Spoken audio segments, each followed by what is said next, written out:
Before then, I want to let you know what we are going to consider this morning.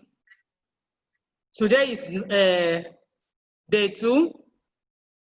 So we are going to look at the topic, or the area is on agro-dealer. So we are going to look at the introduction to agro-dealership. We are also going to consider, give a brief description of it, and also the objectives. The objectives of this class this morning is to familiarize students or the listeners with the terms of agro-dealership. Also to give a knowledge on the basic of this model. So the points of discussion will be, what is agro-dealership? Number 2, what are the categories of agro-dealership? Who can be an agro-dealership or dealer? That is number 3. What are the rules of an agro-dealer? That's number 4. Number 5, what are those things you should know as an agro-dealer? If time permits, we'll still do more, but let's start with this. So I have to give us a brief introduction of this course.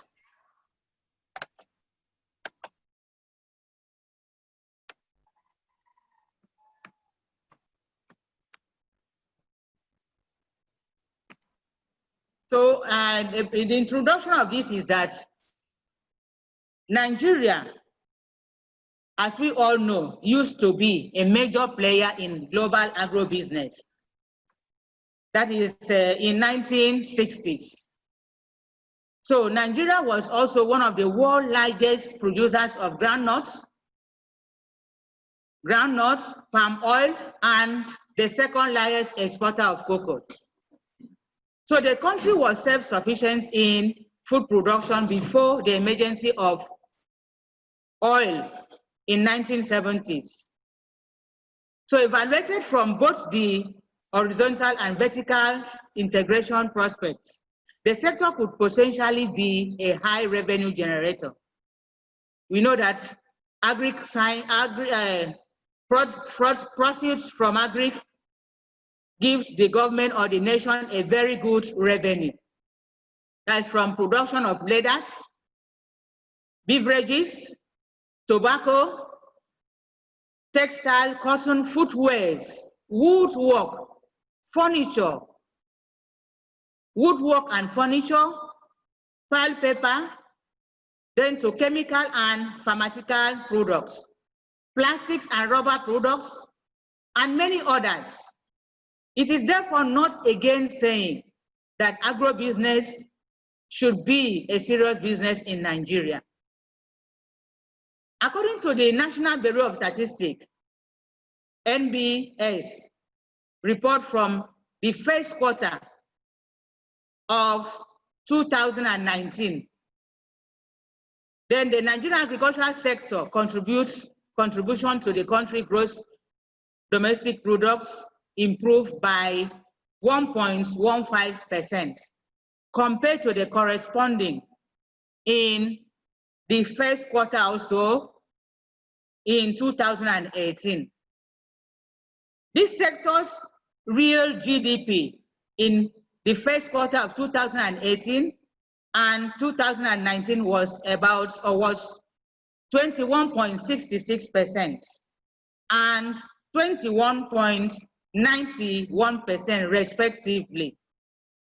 The result of this shows that the sector is growing, even though at a marginal rate, with potential for further development if given more attention. There is therefore no better time for government and private sectors to tap into enormous opportunity in Nigeria agricultural sectors than now. That is why we are having this training, so that as those of you out there should come in and join us. So let us also look at the government intervention. Let us look at the government intervention, or sorry, involvement in this sector.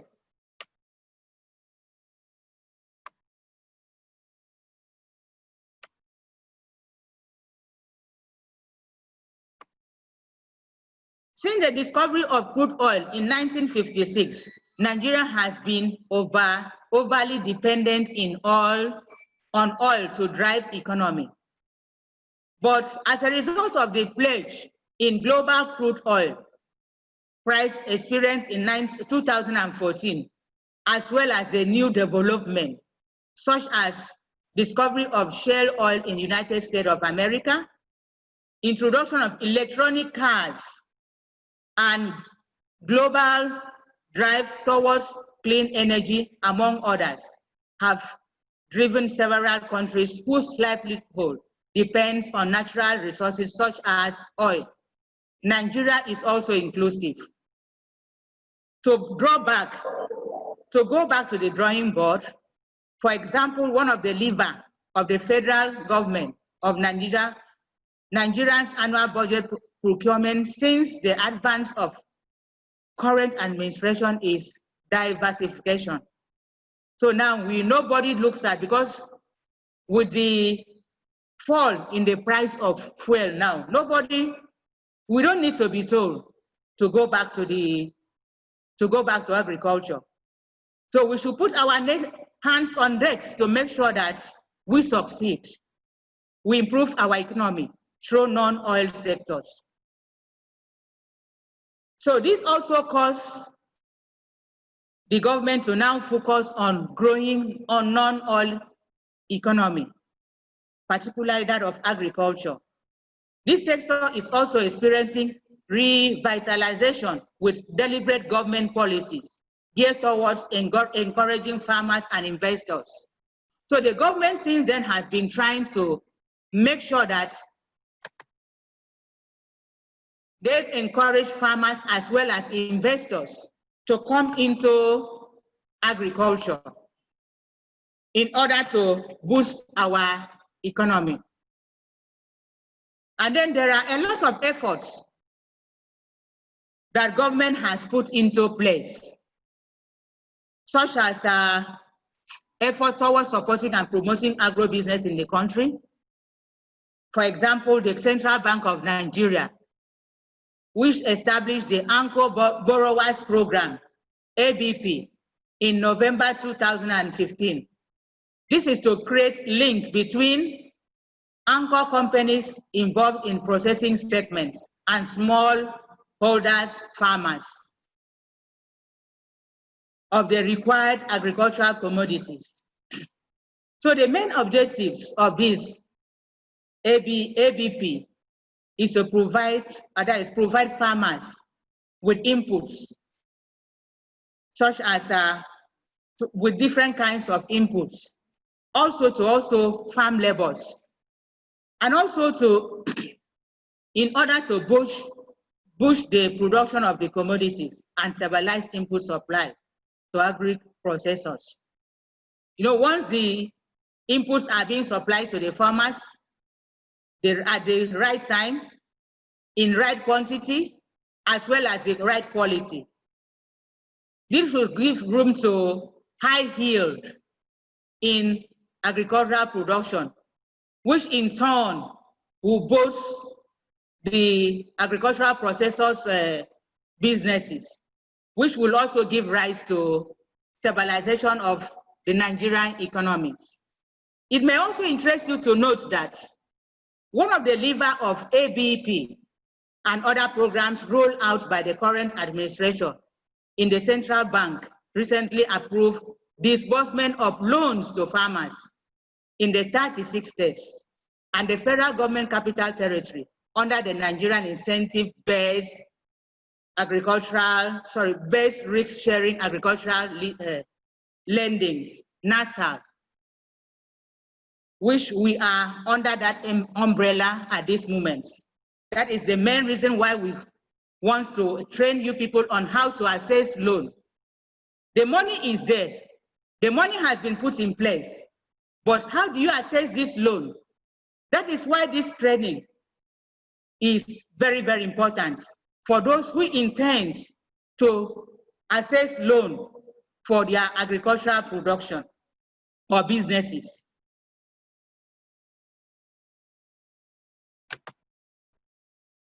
Also, so bankers and federal government of agriculture and rural development, that's about 70% of loan have been deposited to farmers in all sectors, in all agricultural sectors. So you don't need, if you can come up with a very good business plan, you will be able to access loan to do whatever you want to do. So that is why this training is very, very important. But I want to also tell you that despite the government efforts to transform agricultural sectors, there are a lot of things that we should also consider that we should consider. This is to show that the agricultural inputs are not being given, that is, those things are agricultural inputs not being given at the right quantity. So we also, in order to attend this, there is room for also, there is room for agro-dealers to come up in order to be able to assess these inputs, agricultural inputs for the farmers, such as chemicals, seeds, and so on, even machineries. So if we have a lot of agricultural dealers right now, then there is room to show that there will be enough distribution of these inputs at the right quantities and at the right time for the farmers to assess it. So most of the farmers now depend on these agro dealers. So that is why there is need for you to come up on board in order to be able to assist or alleviate the problems of these farmers. So now, having looked at the brief introduction and the involvement of the government in agro businesses, we are now going to talk about who is an agro dealer. Who is an agro dealer?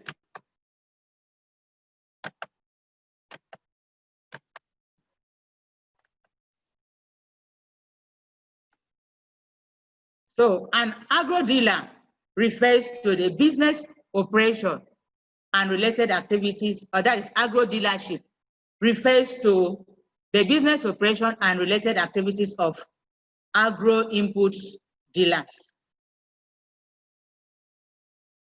So agro-dealers are also the operators of small and medium-scale enterprise who engage mainly in distribution and selling of agricultural inputs, such as fertilizer, chemical, and so on.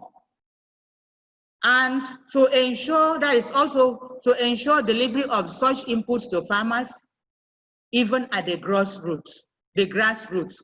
That means agro dealers are those people, those dealers who will make sure that they go to the interior in order to deliver the inputs to the farmers. An agro dealers is someone, business organization, and sometimes cooperative society that engage in the sales and purchase of agricultural inputs. These type of dealers usually have valid registration certificates or license to carry out their activities as required by the law. So they are also usually part of a union that government activities will also recognize as dealers. So agro-dealers can either be wholesalers, resellers, investors, processors, and so on. So we don't need to limit them to any of these things. They can go as much to any extent, provided they will be able to deliver to the farmers as well as the consumers. You know that production cannot end if it has not reached the hand of the final consumer. So let us also look at the categories of agro dealers. What are they? What are they involved in? Who are they? Who are those that we can term or we can call agro dealers? And also the opportunities that are being opened to as many that want to also go into this type of business. So there are also unlimited opportunities in agro dealer sectors available to the following categories of dealers. We have farm inputs, that is seed or livestock feeds dealers. These people are solely responsible. Or let me run down. So then we also have agro or agri consultants. We have agri consultants here. We have agricultural equipment dealers. We have agro-allied exporters, and we have agrochemical dealers. We also have agro-feed dealers. We have farm produce distributors. And also we have farm produce processors and as well as distributors. So having looked at this, we are going to also discuss on them one after the other. Then under the inputs, farm inputs, seeds and livestock feeds dealers, we have, these are the suppliers of suppliers of different kinds of inputs to farmers. So they supply agro-feed, they supply seeds, they also supply chemicals and everything that has to do with production, farming, that is crop production as well as animal production. These are the people that are deal directly in the supplies of these inputs. And these are the people that make sure that the farmers, despite the distance or wherever they are, or their geographical locations, they will make sure that they deliver.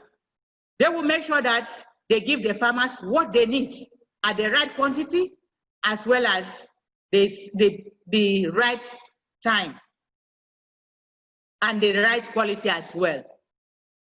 So having seen that, let us also look at the farm produce processors. We have people like meat processing business. These are the people that focus on processing of meat. They can turn the animals reared by or produced by the animal scientists, aquacultures, and others.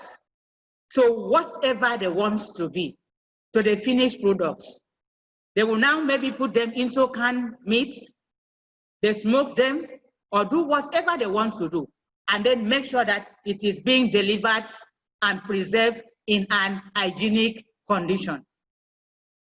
So these are the people that, when they get this farm, they meet the animals from the farmers, either from the farm gates, because normally most of them are wholesalers.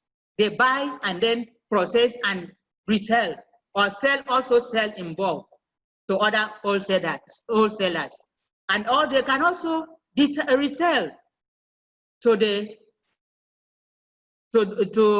consumers or to the retailers.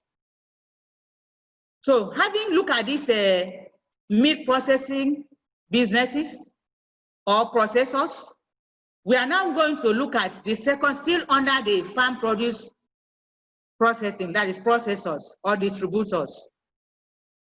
we look at cassava processing business. These are the agro-dealers that deal directly with agricultural or cassava products. They buy the cassavas from the farmers in bulk, then process them into different kinds. They can put it into gari, that is the cassava flakes, which we normally call eba. And they can also process it into industrial use as starch. And they can also put it into different other uses. And they can also use it as for what we call fufu. Some will call corn, they process it into cassava flours. They make chips with it. They also produce ethanol with it. And some of them use in pharmaceutical industries, which they use it to produce the glucose syrup, and so many. So all these products are highly demanded and have sufficient export potentials. So as an agro-dealer or intended agro-dealer, you can make choice of what you really want to go in for. That is why we are taking this time to expose you into those areas you need to know as far as agro-dealer is concerned. So the third one, still on this, is yam flour production. The agro-dealers now buy the yam in bulk from the farmers and then process them into different types of flours. Process them into yam flour, which can be used, because so many people, because of the situation now, and there are so many people who are very busy. They may not really want to start, if they want to have something like pounded yam, they may not really want to start processing, producing, and making this yam so that they will be able to, because it will waste a lot of time. Instead of them to do that, they will prefer to go and buy already processed flour, yam flour. And then their food is already ready for them. So, and a yam flour business is just very simple to produce. You can start with just 20,000. You buy the raw yam in large quantity, slice it, peel it, slice it, then dry it. And then the next thing you do, start sun dry it. You then take it to the engine, to the mill, and then they will grind it for you. And then the flour is ready. But if you really want this type of business to succeed, you must make sure that it is well packaged. That is the branding. Once you package it, you pack it with your name, your company name or whatever, but make sure that it is unique. And then another thing is, when we are also talking about agro-dealers as processors, we talked about tomato processing business.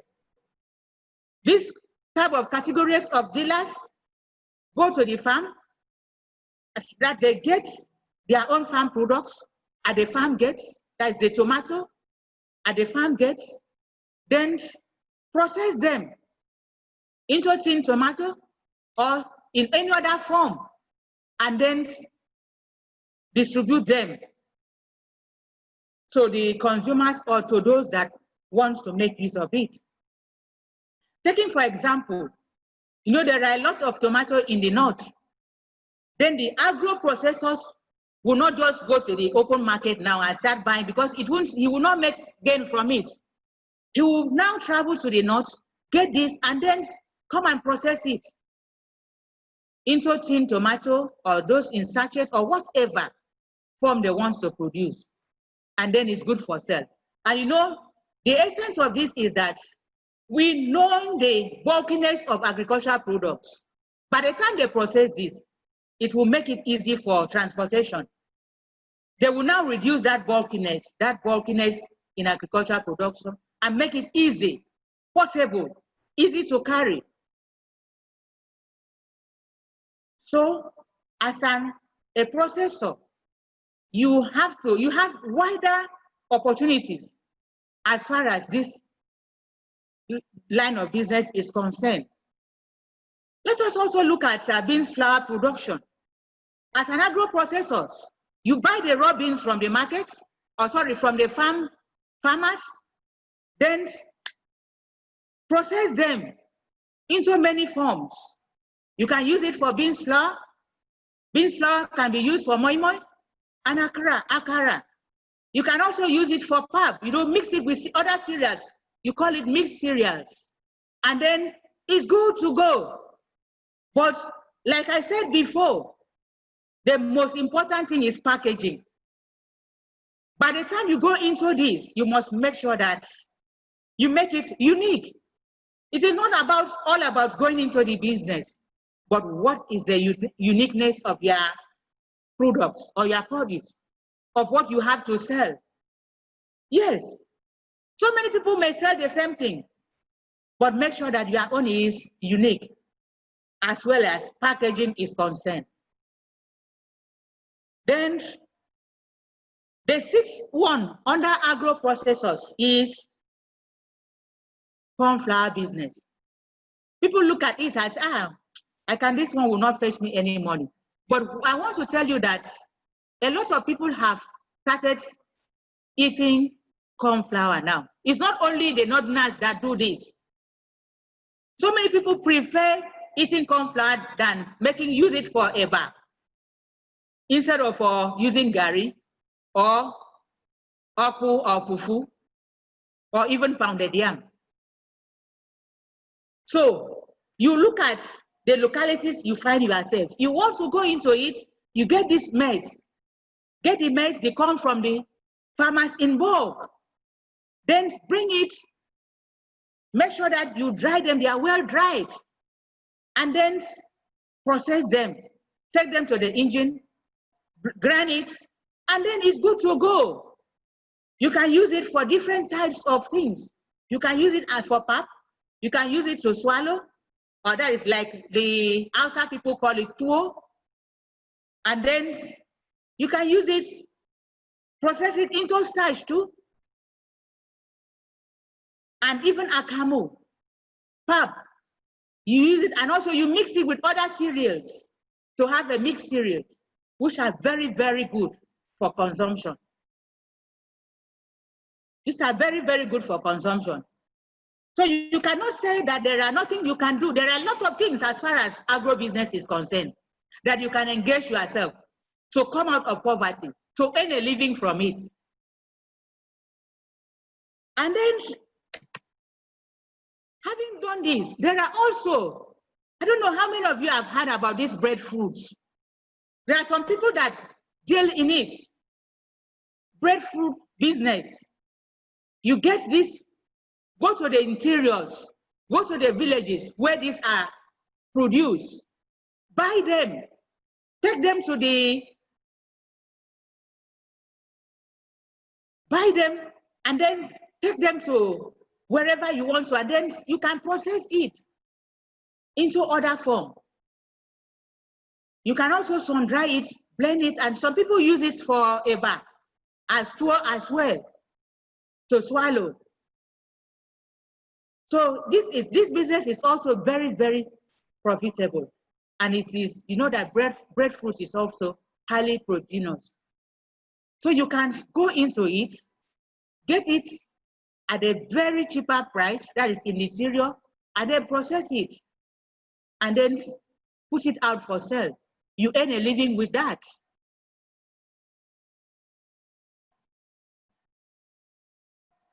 So what about, let's also look at, consider oil palm business. Oil palm processors. These ones, they get the oil palm seeds, the palm oil seeds from the seeds, oil palm seeds from the producers. Then take them to their factory or companies, process them, and then it's good to go. You distribute it, but in large quantities. I want to also tell you that oil palm can also be exported to other countries. if it's well processed. And when you are doing this, you make sure that it is well processed, and then this is something that you do that maybe can last for a year or more, just like other vegetable oils, such as groundnut oils and others. If they are well processed, you can also equally export them. And we all know that palm oil is a very, very good for sight. It's a very good oil for sight, which contains vitamin A. So we should make sure that as an agro dealers, you should just think of what you know you can do very well and excel. There are so many areas in which you can deal on as far as agro processors are concerned, or agro processing are concerned. Then let's also look at this shea butter extraction and refineries. You know that there are some places that there are some people that doesn't know what they can use, they will use shea butter to do. Shea butter can also be produced in large quantities, because so many people know a lot of the value of this shea butter. It is very, very good. It is good for the skin. It's also good as it has a nutritional content as well. It can also use in industries. So what is now required is for you to now put in your potentials, explore, go into the business and then come out with something. Tell yourself that you can make it. And then before you know it, you are there. So opportunities also exist in production value chain, that's producing this in both small and in large quantities, because there is high demand now as far as shea butter is concerned, shea butter products is concerned. There is high demand. A lot of people, you have heard about this, is it Oliri, the shea butter oil. You get them, you produce them, send it to the factories. There are factories that need it. Even the pharmaceutical industries, they want it. Even those, the cosmetic industries, they need it. Even for consumption as well. Because it can also be processed into food, other things. So, and when we are talking about agro-business processors, I cannot exhaust all, but I have just these few numbers. The last on my list, but not the least, is local food restaurants. What are they doing? They are also processors. They are agro dealers, agro processors. Those in restaurant business, the hotelers, they get fast food joints. They make use of agricultural products. They don't make use of any other thing. And you now get these products, then you can now, when you get the products, what you need is just to convert them into food, different intercontinental dishes, where people will patronize you. So, and you make sure that what you are doing is unique. You can also do something like this yam oil, breadfruits, and then others, and then make it in a special way. Package it well, and you see that you have patronage. People look at big food business as maybe restaurant business as, well, but it depends on how you go into it, how you do it. If you do it well, your restaurant will be one of the best. As agro dealers, you will distribute. Anybody that wants to go into maybe functions, weddings, and so on, they will call you. Please, I need so and so. I need food for how many people?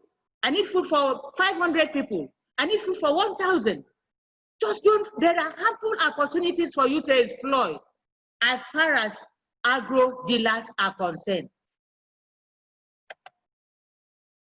Then another aspect of that is categories of agro dealers are farm produce distributors.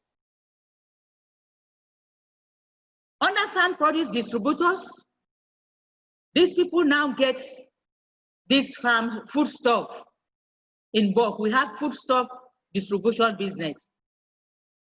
What they do, they go to the interiors, get this food in bulk, the food stuff in bulk, put them in their warehouses, and then distribute to the wholesalers, to the retailers, and then away you go.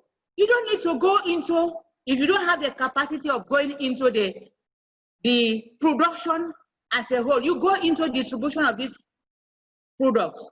Once the farmers harvest, then you get from them, put them in your warehouses, distribute it, and then you make your money. But how do you go about it? You must make sure that your own is unique. Taking, for example, buying grains from the north. You buy grains from the north and then sell them in the eastern part of Nigeria.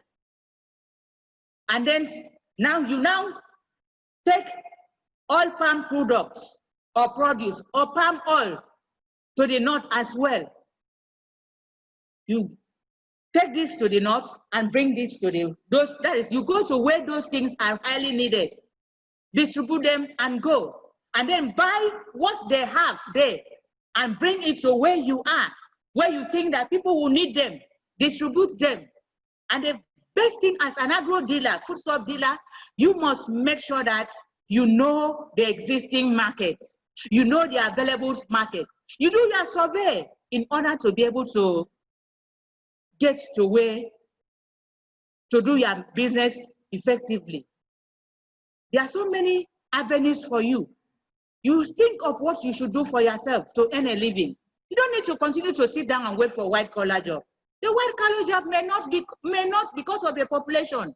You may not see it, but you can be an employer of labor by what you do through agro-dealing business. Then another thing about the farm produce distribution also is honey business. So you don't need to have their own bee farm to start a honey supply business. You go to the source, go to where this honey is produced. Taking for a place like Nsukka, you get them in enough quantity and send them to where they are needed.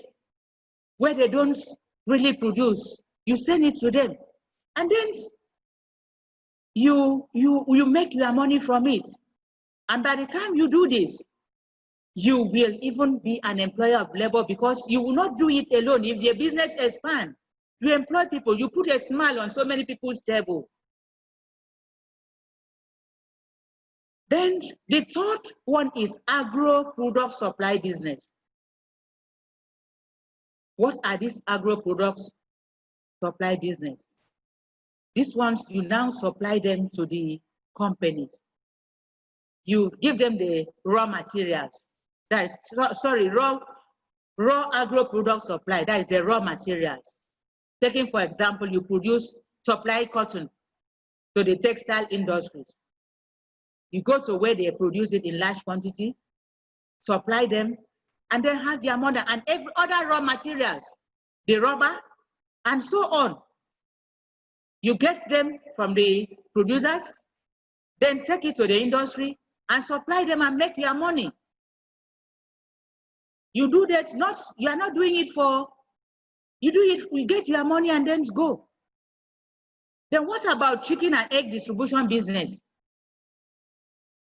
So many chicken producers, some of them may not really have the available markets, know where the available markets are.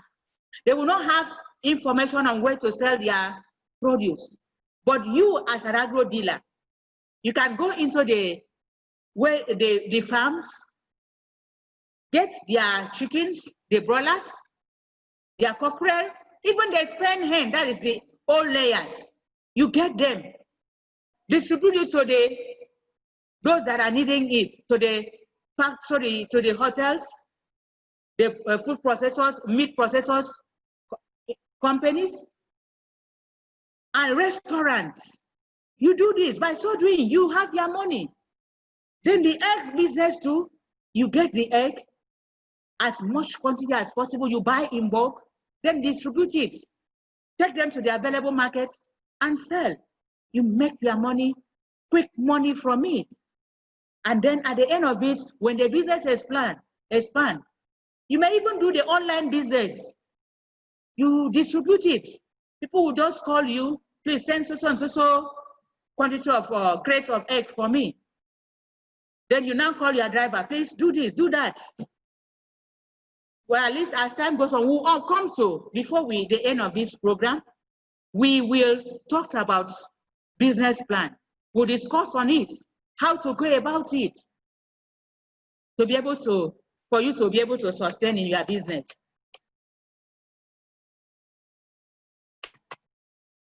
They're still on this agro distribution. Like I said, you can go onto agro-based e-commerce site. What are you doing there? You now have a website where you can now display what you can do. The available markets, these are what you supply, these are what you do. And then before you know it, you have an e-market to sell your produce or to sell the products you obtain from the market, or you sell the products you process from the farmers. So, and this will go a long way to bridge the gap and remove the middlemen problems. We all know that the nuisance the middlemen creates for the farmers in this country. By the time the farmers get their products to the market to sell, the middlemen now will stand, you cannot sell until you give it to me. And you give it to me at a certain amount. And then, you know, they will be the one that make the gain, while the farmers will operate at a loss.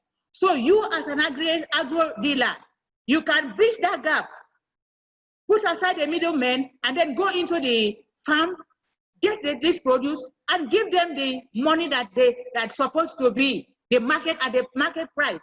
Pay them and then distribute them. And you know that people will now buy directly from you. They don't need middleman to maybe stand in between them. Send them to the dealers or the companies, the factories that needs these agro products. Through eBay, through your website. Then you can also embark on transportation business for farmers. That's still under distribution, distributors. You go to the interiors, collect, they will now to a fee. They get their farm produce to the available market for them, and then they will pay you for the transportation. Because you know, most of where the farmers are producing, most of the places, most of them are not accessible. And then you'll be able to make sure that you transport those things so that it will not remain there and spoil on the road, in the farm. By so doing, you are alleviating their problem. You are helping them to come out of poverty. And then by helping them to transport their farm produce at the right time before the things get spoiled and then lie wasted in the farm. Just for you to get a vehicle, a good vehicle that will be able to convey these products, the farm products, to where they want to stop. That is to the terminal point, either to the market, to the factory, or wherever they want you to take them to. Then some people do not really know that charcoal business is a very good business. You can get money from going into charcoal business as an agro dealer. You now go to because most of these companies, especially the bread manufacturing industry, they use charcoal in baking their breads and other industries. So you go to the source, go to the village, get this charcoal from the dealers, the producers, and then take them to the industries, take them to the factories. You collect them, sell them, and make their gain. Taking, for example, if maybe you buy this charcoal in the village from this, and then resell it, that is 1,400 naira. You can resell it at the rate of 2,000 naira depending on the location, or even more. And by so doing, you make money. What you need is to be creative. It's creativity we are talking about. Be creative. God has endowed every one of us with talent. God has given us these talents to amass wealth. We need to be creative in order to be able to actualize our goal, our aim. We are not here just to break out of poverty and then affect lives. So you need to be creative. Then another aspect of agro-dealer is agricultural equipment dealers. This is also an area that fetch you money as a agro-dealer, that fetch money. So here, the first thing you need to do is farm machineries maintenance. The farmers or those people that have these agro equipment machineries, you repair them. What you need is you just go on training, how to repair tractors and so on. Before you know it, you make money from it. As many people whose machines are bad, they will bring it to you. You repair for them, service it for them, and then for a fee. Before you know it, you become employer of labor, because you have apprentices. People will come to learn from you with a fee. Then you now break out of poverty. And then once each family is food sufficient, that is break out of poverty and then become economy stabilized, then it will also go to the country as well. The economy of the country will also be stabilized. So it will start from individual. It will start from you and I. Think of what are those things that I want to go into? And then determine to make it. You repair machines and do it, and then for a fee, and then before you know it, people will say, this thing is good, oh, please, I want to learn from you. I want to learn from you. I want to be your apprentice. Before you know it, you are also an entrepreneur. We are talking about entrepreneur. Business is not all about making money. Entrepreneur is there to affect lives as well. Then the next thing about agro-dealers, that is agricultural equipment dealers, is poultry equipment manufacturing. There are so many poultry equipment that are being produced locally here. What you need is just to go to those people that are producing it. You can now pay them a token and then go into training. Before such like welders, carpenters, electricians, and so on. They will train you on how to handle this and how to produce this. Before you know it, you are there. Then we are also talked about farming equipment licensing business. You may not be a producer, you may not be a mechanic or a service maintenance.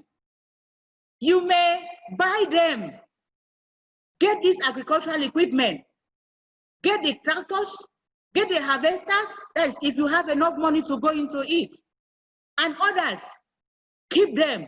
Farmers will rent from you for a token. And by so doing, you relieve them of the bulkiness of them going to buy, that is the amounts of money, huge amounts of money that they will spend to buy a particular equipment. You now rent it for them with a fee. You collect rent from them as a result of what you have given to them. Before you know it, you become a multi-millionaire. So you should not say, there is nothing I can do on as far as agriculture is concerned. There are so many ample opportunities for you to explore if you want to go into agro-dealing business. Then we also have agri consultants. You may stay in the office anywhere. Before you know it, you call, please, my birds are dying. What can I do? You have to go on training for how to treat animals. You may not be a veterinary doctor to do this. As an entrepreneur, what you need is creativity, talent, and then you have just acquired a little training on it. That's if you have a specialized training in this aspect of agriculture, you can you can provide consultant services to whoever that needs it in the areas of animal science, animal production, then crop production. My crops, this is what happens to my crops. This is that. At least you must, what can I do? You will go and see and then give them a solution to it. A solution solver. They will come to consult you. Please, I have this problem as far as my agricultural production is concerned. Help me and solve it. You must be, as a consultant, agri-consultant, you must be a solution solver. The farmers will depend on you to solve their problems, to give them a smile. And you must make sure that when you go into this type of business, you will make sure that you will not disappoint them. Then also you can start a blog on agro-need. That's a blog on agro-need. This is all about information. You can have a website. This is what I produce. This is what I can give you. And then also produce these farmers with accurate information. Before you know it, you become online consultant. They will call you, please, this is so and so thing is happening to me. You bridge the gap between extension officers, because we know, as we all know, we don't have enough agricultural extension officers in Nigeria. So if the farmers would depend on them alone, they may not be able to make any progress. So you can bridge that gap by having an agricultural need, start a blog, put it on a website, give them information about what is going on, how to educate them on how they should use the new technologies in order to be able to have a good success in their production. So those are the things you need to.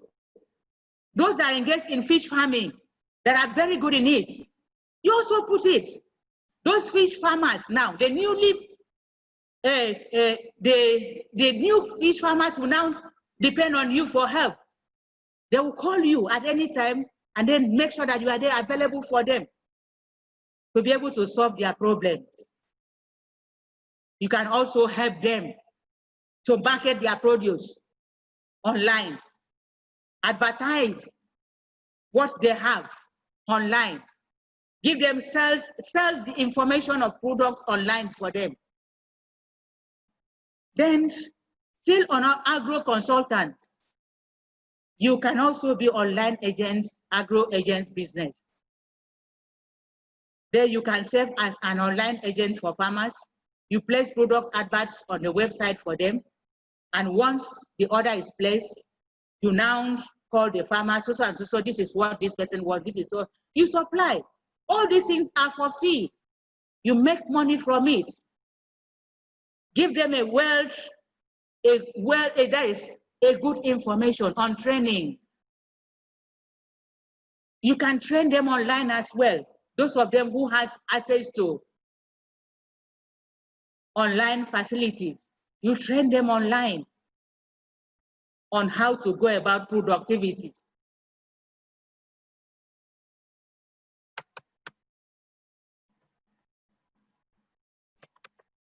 So still under those categories of agro-dealers, we have agro-aligned exporter. Under agro-aligned exporter, we have agro-produce exportation. These are the people that deals with exportation of agro products. Taking for example, they exploit that, which is very, very lucrative.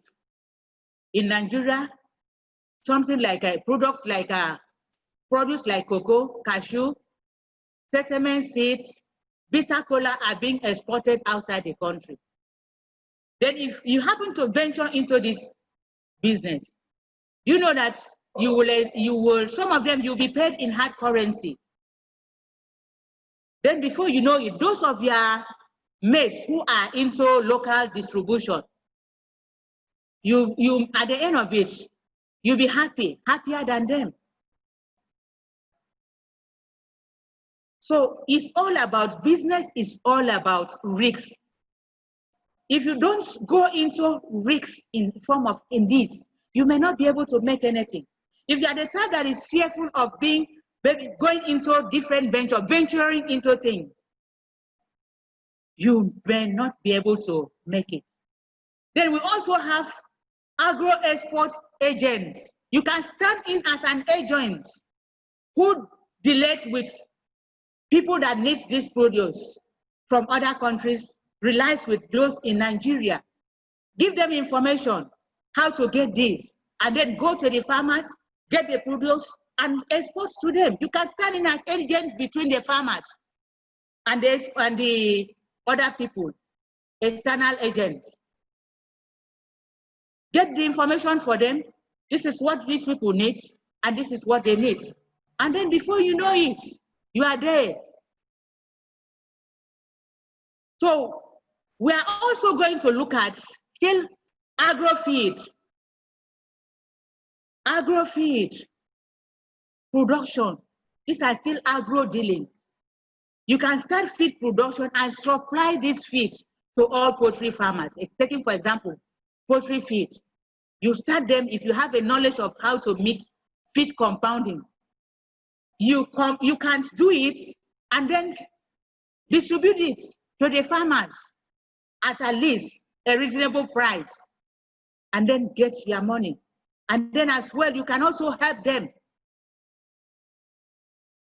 educate them on how to, the required quantity of this feed, how it will be compound of feed, that is how, what the quantity that they should need. So it also requires you to know a lot about poultry farming if you want to go into this. What constitutes poultry feed? You need to have a knowledge of it. You cannot go into it if you are novice. If you don't have a knowledge of it, you don't need to go to it, so that you will not end up operating at a loss. Then also fish feed production. You can also, apart from that, fish farming. You may not go into fish farming. You can also specialize on feed production. This is another lucrative business where you can venture it and make it. Then you can also go into agrochemicals. Agrochemicals distribution. You distribute agrochemicals such as pesticides, herbicides, and so on. You distribute it to the farmers. You get to where they are being produced, then take it to the interior, to the grassroots for these farmers who cannot access it. Then the next thing we are going to discuss, look at it, is who can be an agro-dealer? Who are those people? Who are the categories? Who are those people that can be termed an agro-dealer? The agro-dealer can either be a wholesaler or a retailer. You can buy in bulk. You have a warehouse, store them in a warehouse. Then the retailers will come and get from you, and then now distribute to the consumers. That is agro-dealers. These are the people that means wholesalers. Now, when we talk about wholesalers, they buy directly from the producers of this agro business, from the producers, from the manufacturers, and sometimes also from importers or suppliers. Those are the wholesalers. Those things that we can produce that we cannot, or finished good that we cannot do in Nigeria. We export them, or we import them. By the time we import them, the wholesalers will clear at the port, clear it, store them in the warehouses, and then distribute it to the farmers, to the consumers or to the retailers, and then the retailers now will send them to the various places that needed this. Just like seeds, some of them seeds and others.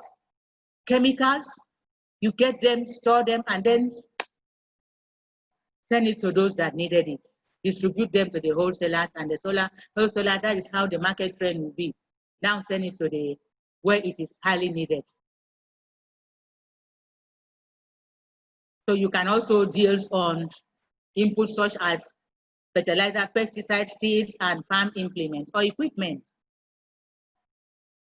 Those are the functions of that. Those they can deal in the whole, that is the agro dealers. Then, having looked at the who are those people that can be called agro dealers, we are also going to look at the rules of agro and agro dealers. So these are the rules here. The rule number 1 here, an agro dealer provides a place of business. An agro dealer provides a place of business. As a wholesaler, it is your own responsibility to provide a site, a place for where you will store your inputs and then farm produce and then distribute them. That is one of the rules of agro dealer.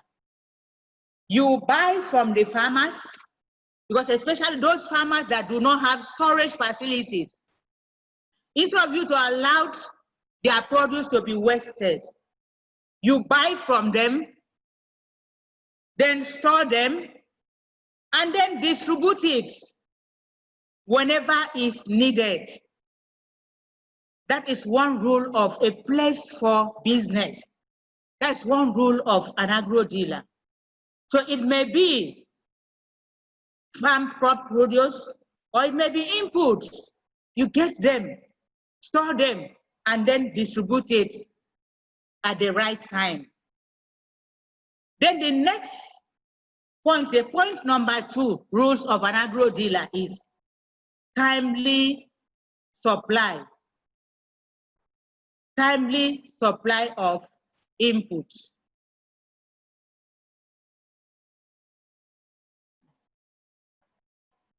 Okay, I think before,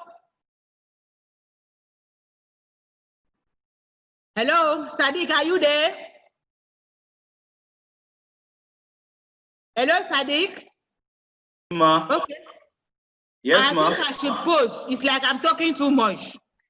No, if you don't have many, I think you have 2 or 3 slides for you to round off. Okay. All right. Okay. You can continue as well. It's okay. So let me continue. Okay, let's continue. So I said, number 2 points here about the role of an agro dealer is agro dealer provides a place of business. Sorry, agro dealer also make sure that the inputs or produce are supplied timely. We are talking about the place of business, are supplied on time. They make sure that it's taking, for example, the inputs, farm inputs, such as seeds, fertilizer. It is the responsibility of an agro dealer to make sure that these inputs get to the farmers on time, so that their production will not be wasted. They will not end supplying at a loss. Because if by the time that when it is time for maybe planting, and then the farmers do not have seeds to plant, what do you think will happen? It will delay. By the time they do late planting, they might not really have good yield as if this was done earlier. So another thing is sales promotion.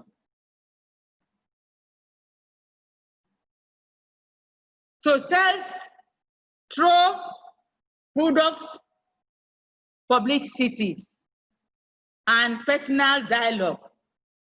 Dealers also can educate farmers on proper use of agro inputs.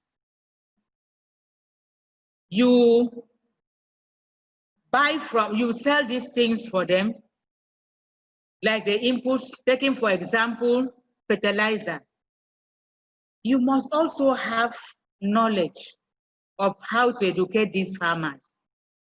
Tell them when it is expected of them to apply fertilizer. If it's chemical, agrochemical, like herbicide, pesticide, you should also have a knowledge of it. Make sure that you expose them to what is expected of them to do. The next thing here is barter system.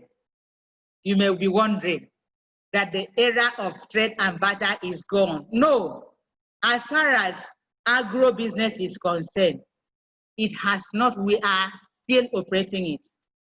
A dealer may exchange crop produce with agro inputs. Taking for example, those farmers who do not have enough money. As a dealer, as an agro dealer, don't deny them of these inputs since they don't have this money to pay you. You should don't deny them of this since they don't have this money to pay you on time. What you need to do, you give them the products, and then during harvesting, they will give you equivalents of the worth of the products or inputs you give them. That will go a long way to alleviate their suffering. Sorry.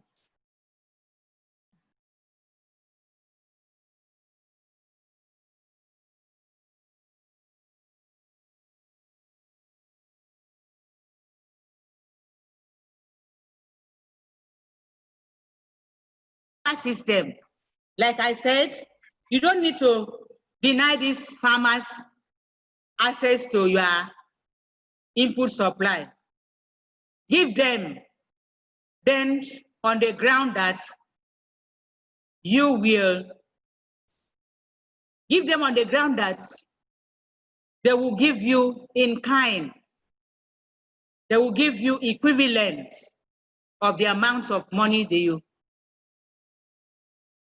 that's supposed to be accrued to the inputs you give them.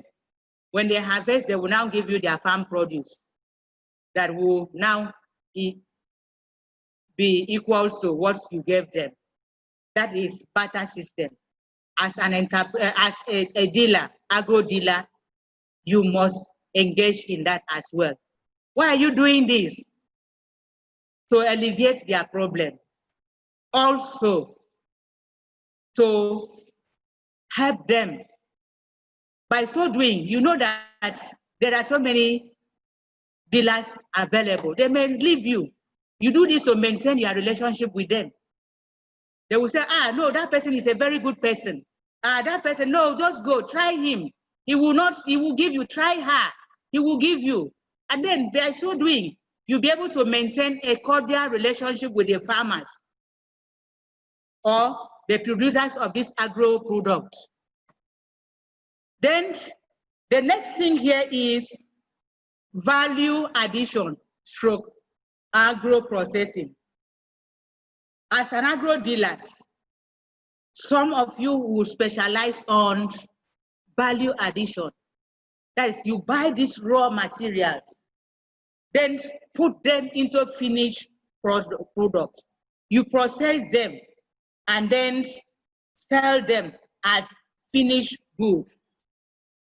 That is the work of an entrepreneur or agro dealer. You process them, that is, you add value to it. You know, most of the agricultural products are in bulk. They are bulky. So you reduce the bulkiness by processing it. Taking, for example, buying yam tubers from the farmers. You may not want to sell it in raw form. And then you process it. Or maybe you also, if you keep it for a long time, it may go bad. You know, they are highly perishable. You process them into finished goods. That is, you have added value to it. You can buy unpolished rice from the farmers and then process it. So polish rice and then sell it, added value to this. What is going on?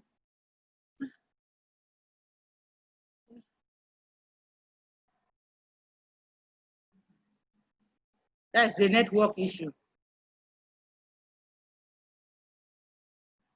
Sorry, that's network processing. Then the sixth one is provide microfinance. You may be wondering, how can I do this?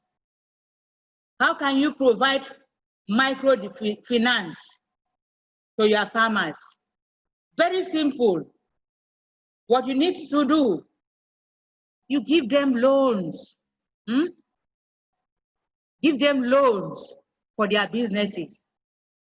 And then you now, but make sure that this loan that you are giving to them will be, private microfinance. You establish maybe a lending agent or a lending house where you can give loans to farmers with at least a small interest.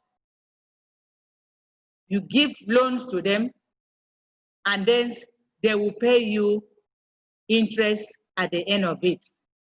This will help them to actualize or produce and then come out of poverty. So, and also, when you do this, you will now be able to, at least by the time you do them, you have to also think of how you'll be able to monitor them. Monitoring and evaluation. You cannot just give farmers loan and then go and sleep. No.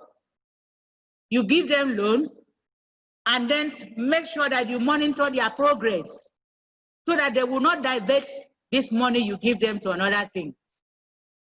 Then monitor their progress, then go from time to time evaluation and see how they are making, how they are doing. And as you're doing, the farmers that are faithful, you will be happy to give them more. This will also help to alleviate their problem and then help them to break out of poverty.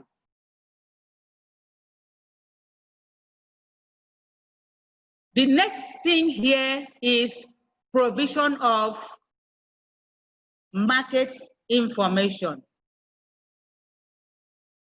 Provision of market information. As an agro dealer, you are in a right position to get information for the producers, the farmers. You need to educate them of the available markets, of the selling price of this farm produce. You need to let them bring awareness where they can get the available markets and when they're supposed to produce in order to make profit. And what is expected, and what are the demands, what is highly, maybe those information on what are highly demanded at that point in time. You give them this information. By so doing, you help them. And also you give them the information on the quality of their products and who are their competitors. Should let them know. And also give them information on market condition, the prevailing market situation. You should also expose them on all this. And also help them in planning market strategies. You can see that as an agro dealer, you are a solution solver. You help them. Most of these farmers, they don't know how to go about selling their produce. That is why most of them, when they produce, their produce will remain there in the farm and rotten. As we all know that agricultural produce are highly perishable. But as a dealer, it is your responsibility to feed these these farmers with adequate information on the available markets, and also help them to plan their market strategies. You can, if you do this, you put a smile on their face. They will smile at the end of their harvesting because they have already available market for them to dispose their produce. Then the next thing you should need to do is economy and efficiency. That is economy and efficiency. When we are talking about this, that is reduction in market and delivering costs. You help these farmers. You know, it's not all about production. You hear, if you go close to where the farmers are, you hear what they are saying. The transportation cost is too much, so they can, in fact, these drivers, they are exploiting us. They are making this for us. They make the price so high. Even when we get to the market, we cannot still sell. The middlemen will be there. They will also bring down their prices. At the end of it, some of them will sell and go back crying. If you go close to them, you see that is what they are passing through right now. As an agro dealer, you should help them to be economic vibrant, stable, and also to be efficient in whatever they are doing, by helping them reduce their cost of transportation, and then help them to bridge that gap between the farmers and the consumers. Collect from them, give it directly to the consumers. By so doing, you reduce their suffering, and then you boost their income. So it's all about being creativity. And also, when you are an entrepreneur, it is not about money alone. Yes, you make money, but it's about impacting life. It's about affecting those people positively, those people that you are dealing with. Most farmers in Nigeria are actually suffering from so many things, and that is why they still remain in that poverty circle. Help them to break out of their poverty circle by reducing this cost of delivery and marketing costs. So let us also look at the expansion of business.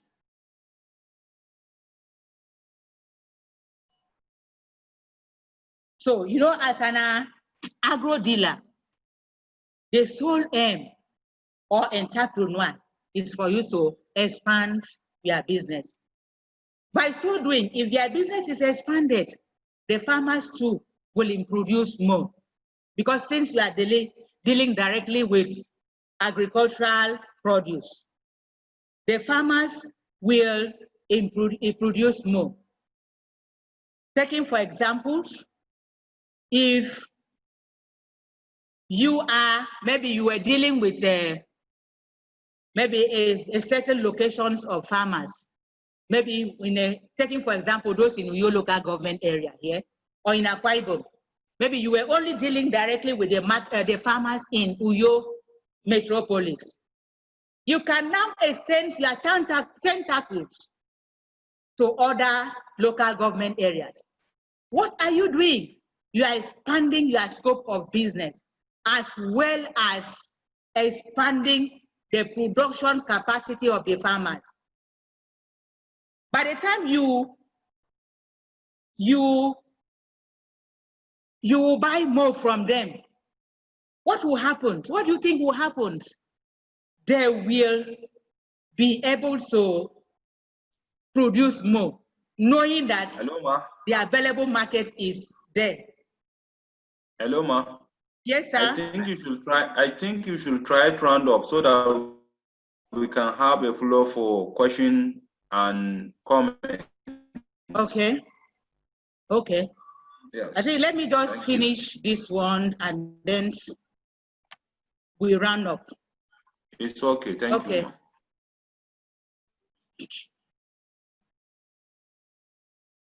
Okay. So then the next thing here is facilitating the development of agro-dealers. You can do this through a network of trained agro-dealers. That is, you come together and then agree on what are the essential information. You give them essential information, and then the agro dealers will come up together. You have a kind of, let's say, a cooperative of agro dealers.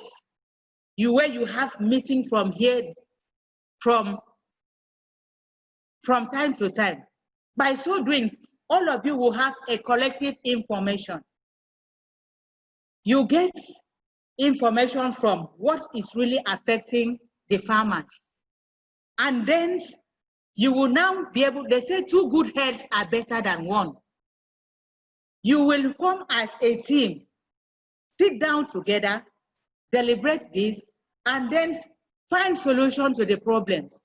By so doing, if you be able to solve farmers' problem, what are you doing? You are facilitating their development as well as your own development as an agro dealer. If the farmers are successful, you will equally be successful. I think the 11th one is also so lengthy. I think we will leave that one so that we'll talk about that one when we come back and others. Thank you very much. Let me give room now for questions. Okay, ma. Thank you very much with this educative and informative presentations. I'm sure we have learned a lot from your presentations. So I think we can all unmute ourselves so that we can be able to ask questions or comments. So the floor is open now.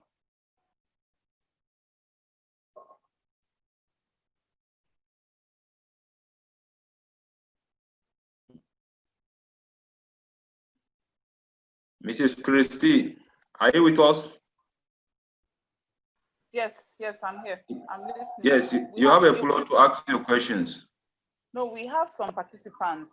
So let's give them room to ask questions. We have Mr. Abalaka Danusman Yakubu. And then we have someone that is still trying to connect, but I know they were online before. They probably network issues. They had network issues. His phone is showing Techno P701. So let's give them room to ask questions. If you have questions, please, either you drop it in the chat or you are free to ask. Doctor, your presentation was quite insightful, and then we learned a lot from agro-dealership. We learned a lot from your teaching on agro-dealership. But I would have loved the participants to ask questions. Mr. Danusman Yakubu, please unmute yourself. We want it to be an interactive class. Unmute yourself and ask questions so that the facilitator will know that she has imparted something. Ablaka Danusman Yakubu, you have a floor. If you have a questions, comment, or anything that you want to ask the presenter.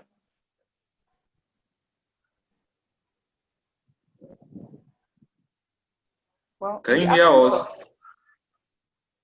He's still muted. Yes. Okay. Okay, he's on mute now. We have unmuted him. Okay, he's still muted. Dr. Inyan, you actually, I think they gave you the host for this meeting. Okay. As the host, I think it's only you. I'm still trying to check if you are still the host. No, she's not the host. Okay, you're no more the host. Yes, I am the host. Sadiq, unmute him now. Unmute Danusman. Yes, it's unmuted now. Okay. Danusman Danusman.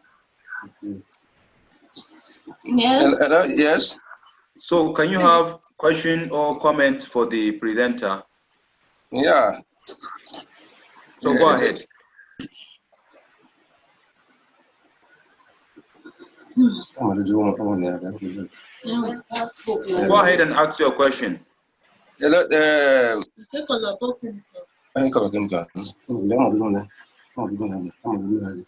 Mr. Danusman, we're waiting for your question. Everybody is listening to you. We can hear your conversation at the background. Please, we're waiting for your question so that we can go on break before the next facilitator comes on board. I don't think he's ready, Mr. Sadiq. Okay. Danusman, do you have a question? Yeah, hello? Yes, we are with you. Ask your question. Go ahead. My question is about the giving loan to the farmers. So we want you to ask question concerning these presentations, that is agro-dealer. Exactly. So what did you want to ask? Exactly. If it's well understood, you can know the question. Okay? Yeah, I do not have a question now. Okay, thank you very much. Okay. Mrs. Sadiq, maybe you go on break. Can you go on break and come back? Give them a time to come back. Okay. I think we can take 15 minutes for the break. Is it okay? It should be. It depends on you. Well, it's okay. I think so. That means give them time. What time is everybody coming back? So now, I think we are going on break for 20 minutes. So that by 11:15, I think we can come back and continue from where we stopped. Okay. Thank you very much for your contribution. And let's come back by 11:10 so that we can arrange all our connections and wait for the second session of this morning presentations. Thank you very much for your time and for your patience. See you by 11:15. Thank you.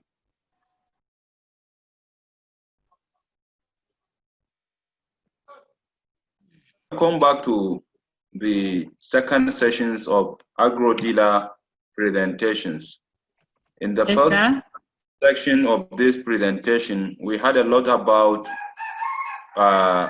background information of agricultural dispensations in Nigeria.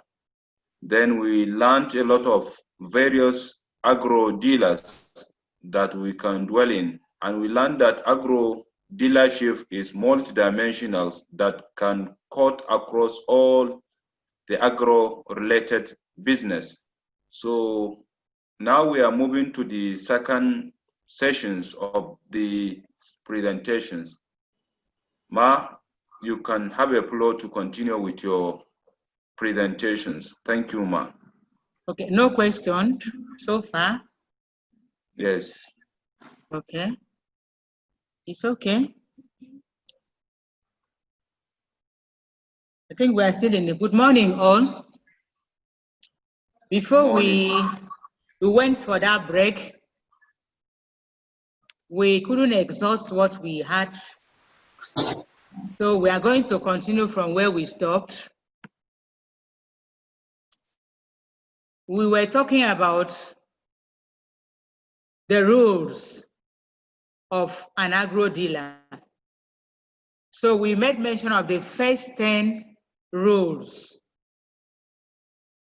which are provision of a place of business, timely supply of inputs, sales promotion, barter system, value addition through agro processing, private microfinance, provision of market information, economic efficiency, business expansion, facilitating the development of agro dealers. So we are going to look at the last but not the least of the rules. This is in the 11th aspect that talks about facilitating development of private sector's network to ensure the following. You can see here, if the private dealers networks are developed, they will be able to reach out to as many farmers as possible, and also as well as many intended buyers and sellers as possible. So this can be done through the following.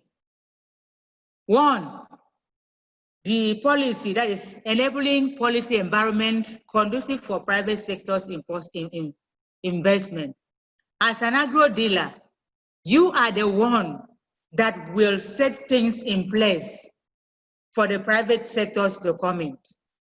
You know, so many private sectors do not really want to come into agri-venture business because they are looking at the risks involved in it. You know, there are a lot of risks as far as agriculture is concerned. So many people, before you know it, when the farmer cultivates, before you know it, flood will set in. That's natural disaster and consume so many things, the plants of the person and whatever. If somebody has invested into that production, the investor will end up operating at a loss. And then for the animal aspects, sometimes before you know it, there will be an epidemic, that is outbreak of disease, that will kill almost a number of animals. Somebody that invested into that sector may also lose. And these are the risks involved in agricultural production that so many investors do not really have the interest to commit their money into it. But as an agricultural dealer, agro dealer, it is your responsibility to tell them this is what and what, and then try and make things in place. Convince them beyond reasonable doubts that business is all about risks, whether agri or not agri. Even in other production, there are sometimes that the production will go out, will become bad as a result of just one input being used in the course of production that will spoil others. The production will go bad. I mean, I'm talking about non-agricultural production or sectors. So it's the same thing applicable. So it is the duty of the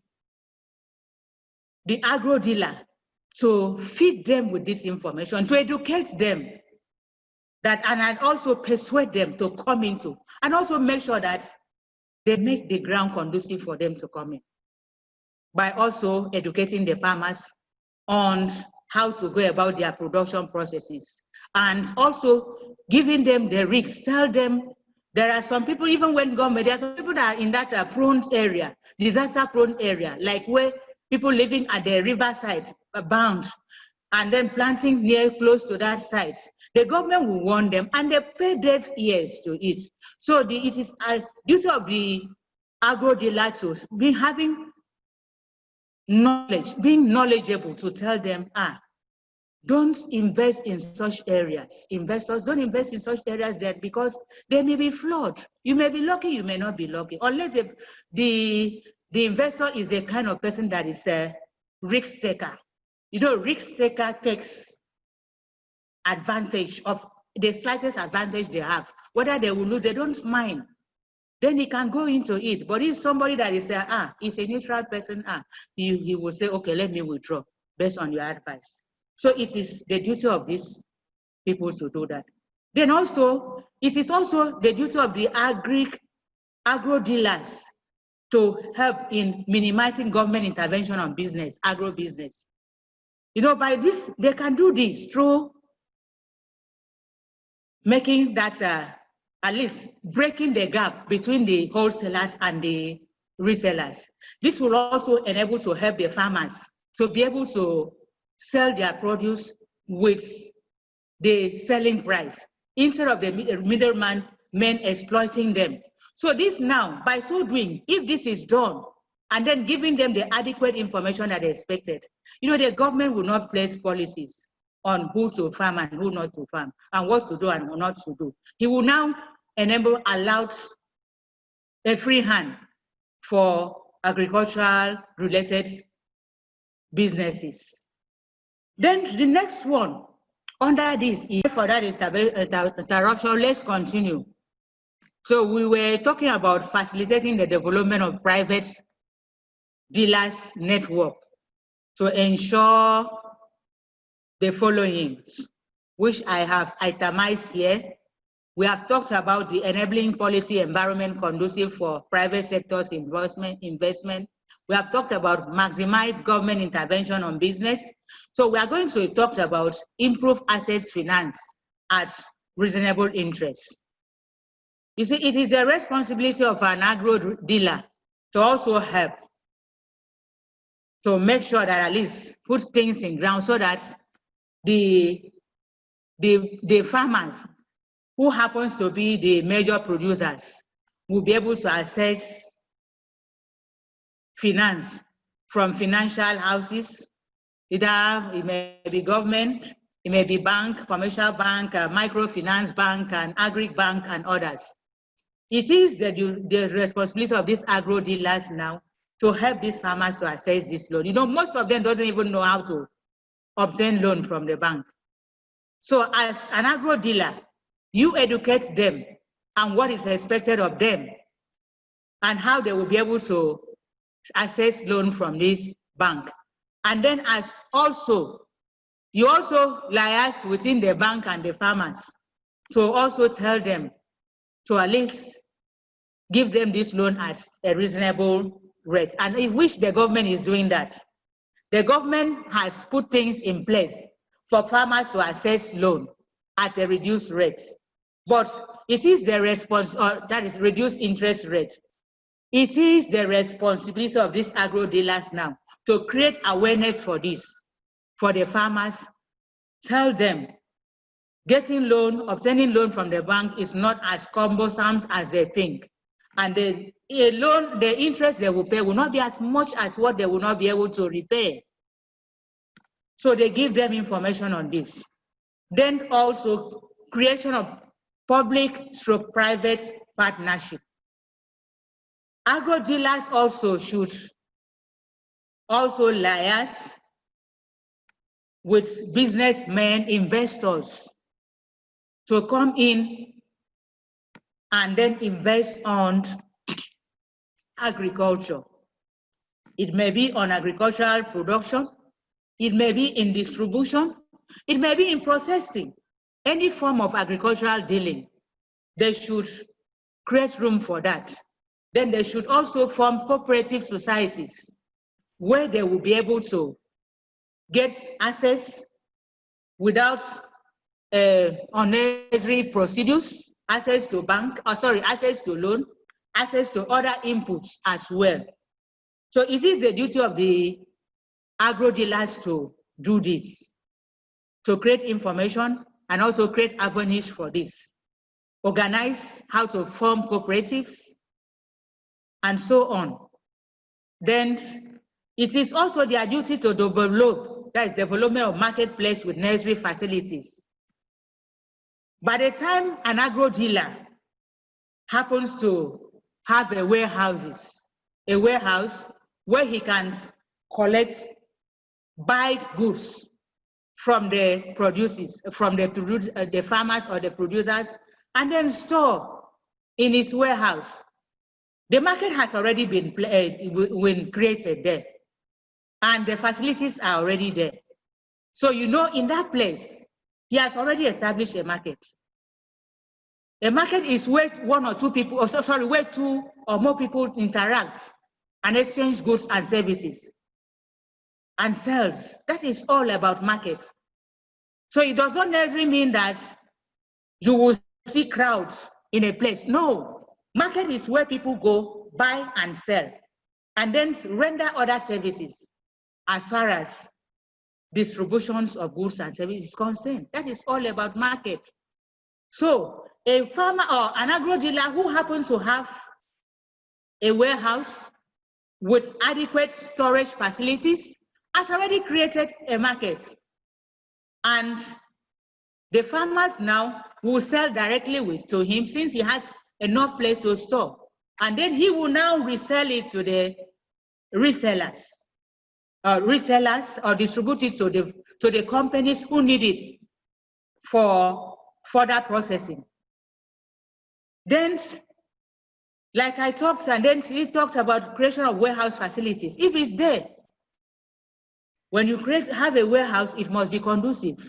It must be free from rodents. It must be free from pests. You also have to have storage. Maybe if things that are perishable, you must have storage facilities as well for you to be able to operate effectively. So by the time the agro dealer have this, it will make life easy and comfortable for the farmers because they will not start thinking. They will not have that headache of thinking. After harvesting, where will I store these things? Where will I keep them? He knows that the market is there already. We'll just carry, sell it and collect his or her money and go. But if he wants to store it, they can also collect and store for the farmers with a fee.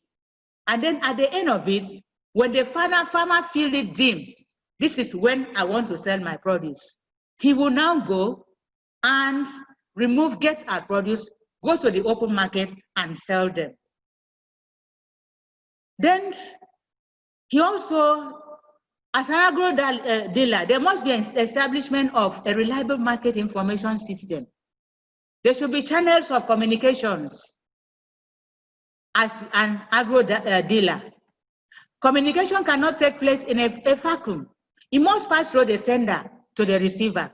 And in between it, there must be people in intermediaries to bring out effective communication. And in this course of it, there must be a feedback as well.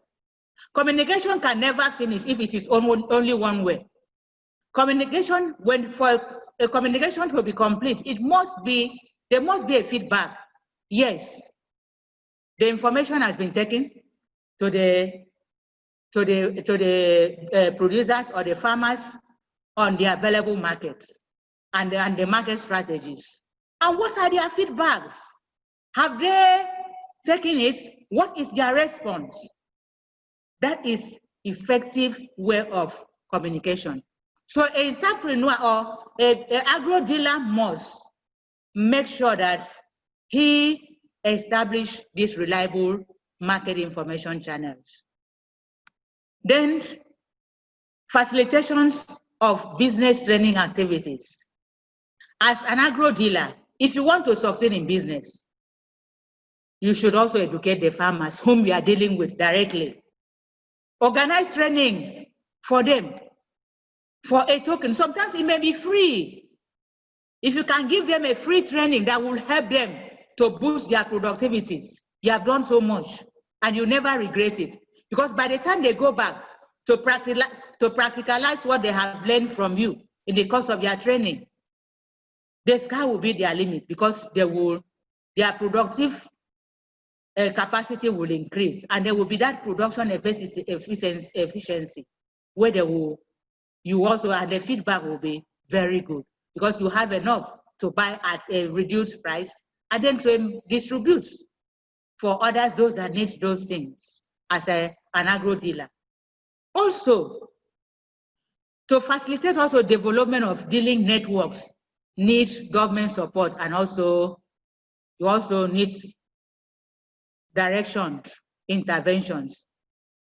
You see, sometimes these facilitators may not really have, agro dealers may not really have all what it takes. The government can also come in, liaise with them, and then bring this support in the area of training.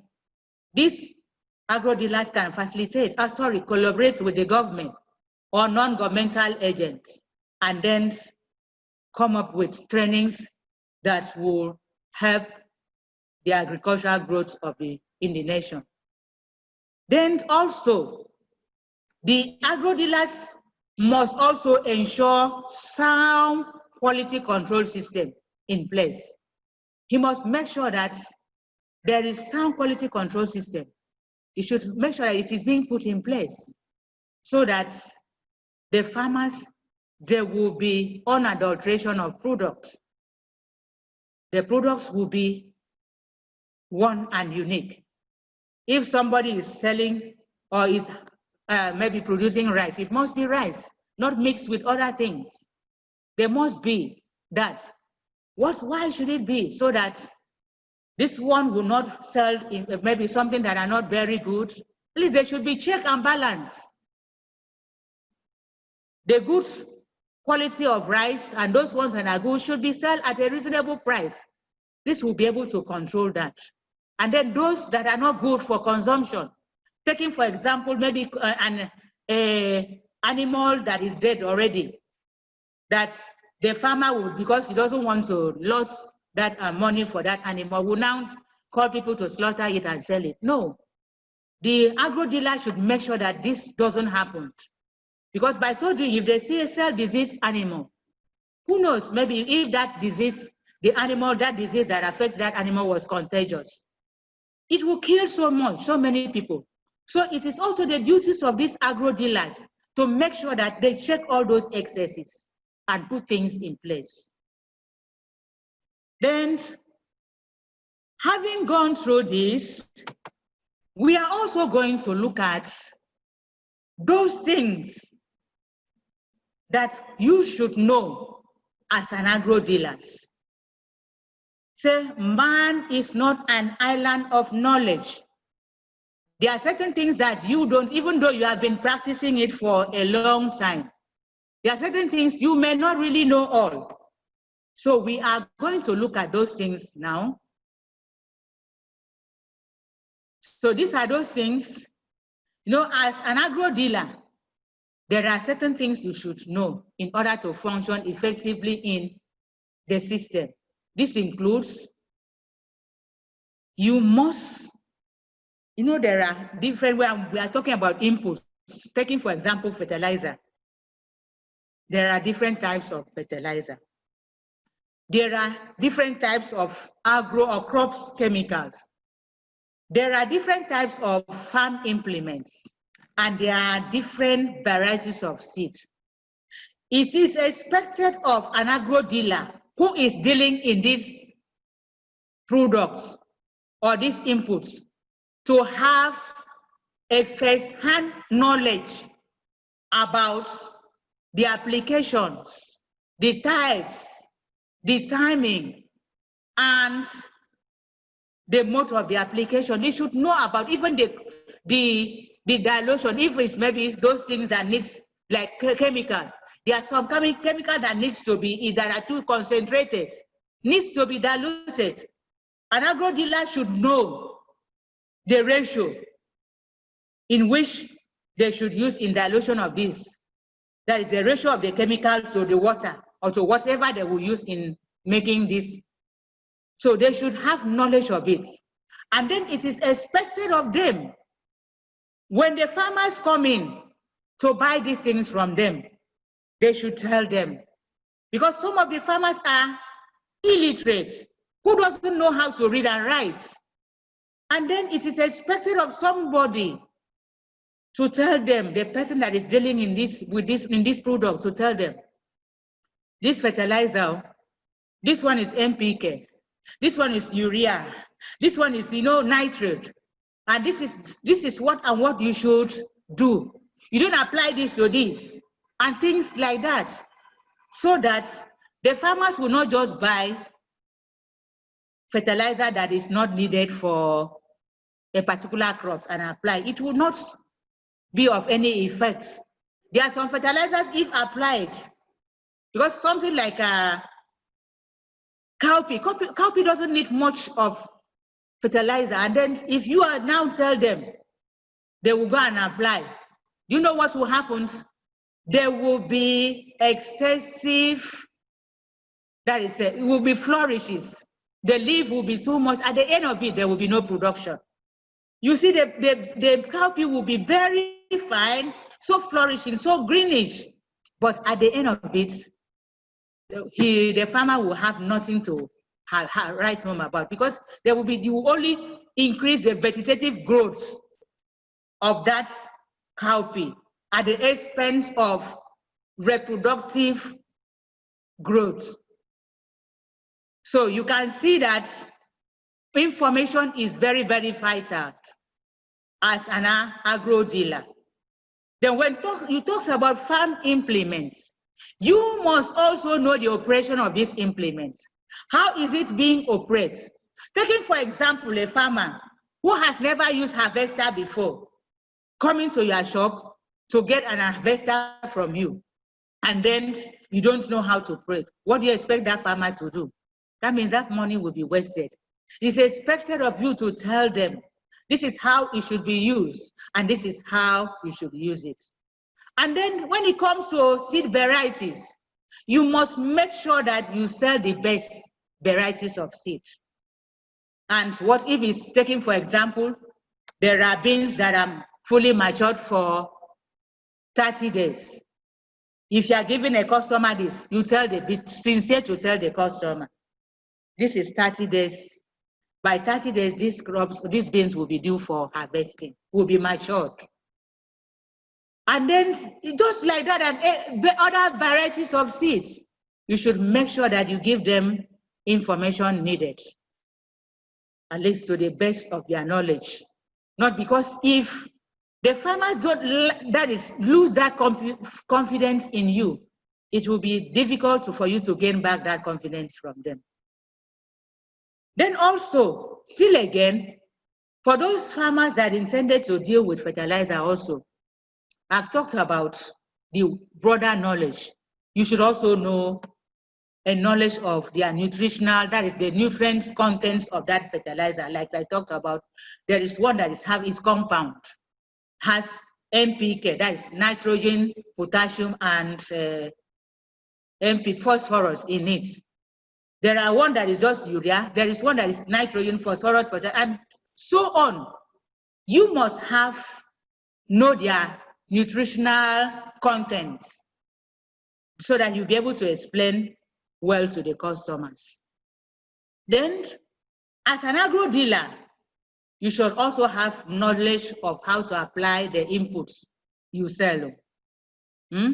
How to apply, like the application, that is the chemical and whatever, the pesticides, the weedicides and whatever. You should know how to apply them. And also, you should have a sound knowledge of marketing and sales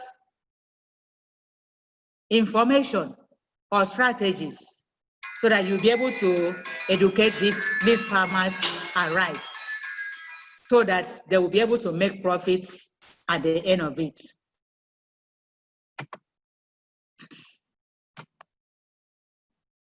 Then looking at this, as an agro-dealers too, I talked about the knowledge for the market information. You need to have a knowledge of the market and the demand of the consumers.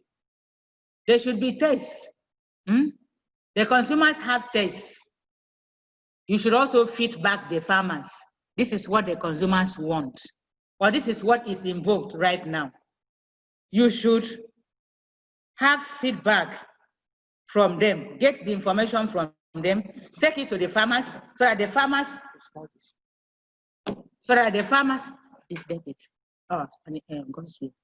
the farmers will now be able to know how to what is expected of them to produce at a season. Taking, for example, those of them that embark on maybe poultry production, you should at least have them to, you give them information on when they will have much sales so that they can produce more. This information you can tell them during festival period. Taking, for example, those of them that maybe go into broilers, you can tell them if you start production of broilers by October, by December, you have enough to sell. That is during Christmas period. And then when the Salah period also comes, you also tell them, if you go into this, during that period, the festival periods, you'll be able to make much sell. Don't, farmers who, being whom they are, illiterate, may not be able to obtain this information, may not be able to know when to embark on production. It is the responsibility of agro-dealers to tell them, do this, and then so that they will be able to make progress. Also, it is the duty of the agro-dealers to source inputs at good price and also quality.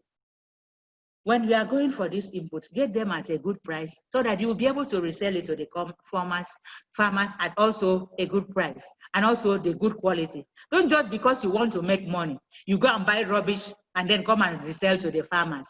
By the time you buy rubbish and sell to them, and then if at the end of it, they don't have good yield, they will not patronize you any longer. If you want to remain on the business, make sure that your integrity is maintained.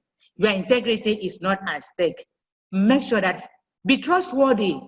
Make sure that you are trustworthy agro-dealers. Maintain your trust between you and their customers, your integrity as well, and the consumers that are buying from you. Make sure that you don't disappoint them. Thank you. That is all about the role of agro-dealer.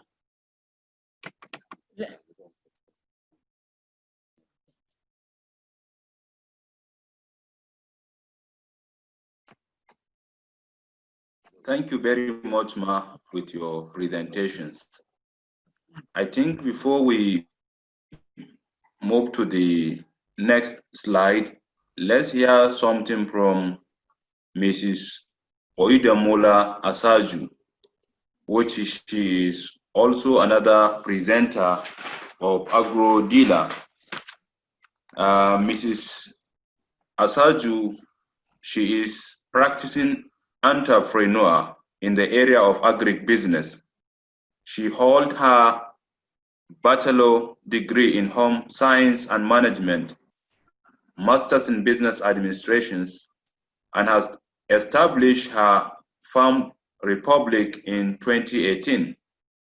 She is also a program coordinator for the World Hunger Fighters Foundation. She worked for 4 years with International Institute of Tropical Agriculture. She is also a mentor at the Young Innovation Leaders Fellowship.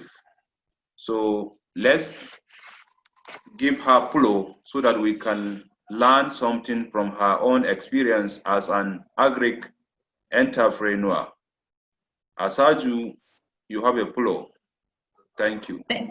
Thank you. Thank you very much, sir. Can everybody hear me? Thank you very much, sir. Thank you for the introduction. Thank you also to Dr. Helen, who has been taking all the slides since morning. I will be coming up fully tomorrow, but from my experience, I just want to say a few things about my experience in the agripreneur industry. Can we see your face? Can you hear me? Can we see your face? Okay, yes. Sorry. Okay. Yeah, thank you very much. You're Okay, welcome. can you see me? Yeah. Okay. Let me get some light. Okay, thank you very much. I'll just be sharing some of the experiences that I had. Let me log out. You can put it on slide if I told you. Do you have anything to put on slide? No, until tomorrow. Okay. Tomorrow. Okay.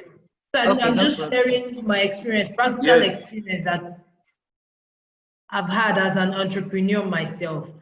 I worked with International Institute of Agriculture, Tropical Agriculture for about 4 years, and after which I went to start a business. My business is Farm Republic, and what we do is create market linkages for farmers. So farmers go to sell, and when they need markets, they come to us and we help them to find this market. Also, some buyers, some processors, retailers come to us and say, we need this certain farm produce. Please connect us with farmers. So this is how we help to create market linkages. When we started in 2018, we had a problem, which was the pricing. I think this will be applicable for entrepreneurs who are going into agro-dealership. It's important that you understand the market of the industry that you want to play. We initially in 2018, we started creating the market linkages, but we realized that a lot of people who posed as farmers were not actually farmers, they were middlemen. I know when the produce moves from the farm to the middleman, the price is already up before it gets to who you want to sell it to. So we experience these issues, these problems of pricing. So for someone who is going into agro dealership, you have to ensure that whoever you are buying from, maybe a farmer, you're buying fresh farm produce, maybe you are buying input supplies such as fertilizers, such as seeds, you have to ensure that you are buying it from either the manufacturer or the wholesaler, so, because it will help you in your pricing. If you don't buy from the manufacturer or the wholesaler, it might become too expensive for you, and then your consumers begin to complain that they don't want to buy from you anymore. Because when you are trying to establish your business, you have to come in through, sometimes you have to make your price competitive. You need to make your price competitive. If your price is not competitive as a new entrant, as a business new entrant, it might be difficult for you to sell your produce. So having the good knowledge of pricing in your industry is very important when you are going into agro dealership. I saw some from the slide that Dr. Helen put up. There are different opportunities in agro dealership. Oil processing is really broad. There are a lot of things you can key into as an agro dealer. You can come in form of input supplier, someone who supplies seeds, fertilizers, and all of those things to farmers. You can also come as someone who buys up farm produce and sells to retailers, or you buy up farm produce to process it into packaged produce. There are different areas to this, which I'll be speaking more about tomorrow during the class. So this is just a brief overview that I'm giving today. Over to Dr. Helen. Thank you very much. Thank you very much, my dear. We are grateful. Thank you we are happy to hear your voice. Yes. So I think we can move. If there is any question, we can still continue from where we stop, so that we can have time to round off and do some other things. All right. So, okay. Yakubu, Mr. Yakubu, any question from your own end?